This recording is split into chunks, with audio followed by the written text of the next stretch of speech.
Well, in this period now with the Olympics still going on and Parliament not sitting, but one issue that could come up next week, I think, is the asylum seekers. The report, Julie Gillard got these people to sit around and independently have a look at it. What can they possibly come up with that might shift this thing?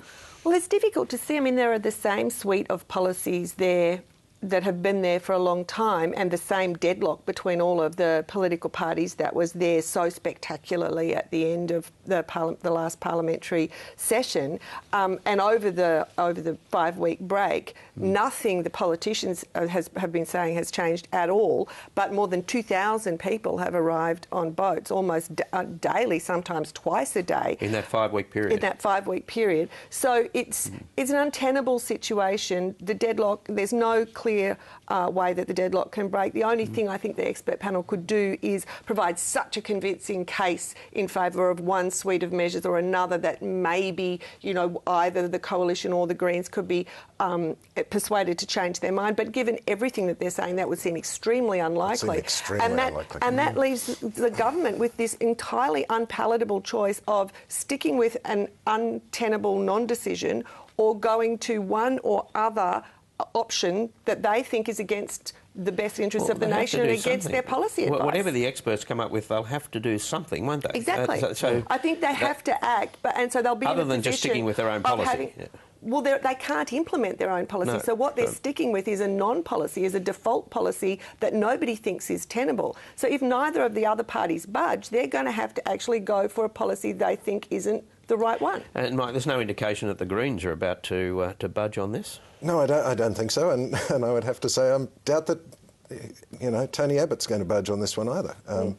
I mean, without wishing to impugn Tony Abbott's motives in all of this, you know, every time another boat sails over the horizon, you know, it can't be bad for him because... Maybe not in the way that it was, though. I think now the blame is shared around, whereas once I think it was just a total negative for the government. I think that's true, but I think that by and large the people in charge get the lion's share of the blame, and it will ever be thus. So, yeah, I don't know where change is going to come from, quite frankly. It's tragic. With the Greens, Dennis, I thought maybe there was a lesson there somewhere in the Melbourne by-election that they were just being too intransigent, but that's certainly not one that they've heard, if it's out there. No. Well, yeah, the debate's sort of gone away, and now there are boats coming on a pretty well daily basis, and people aren't shocked or they don't talk about it as much as they used to, except that people all think it's a mess. And I think the Greens have sort of managed to slip under the radar by the fact that the debate's just fallen away since those pretty dramatic last couple of weeks in Parliament. If the debate hots up again when Parliament does resume, there might be some pressure come on the Greens. I think you're right, there was some pressure during those 2 weeks on the Greens and in the immediate aftermath, and from what I heard there was some pressure on the ground in the state seat of Melbourne.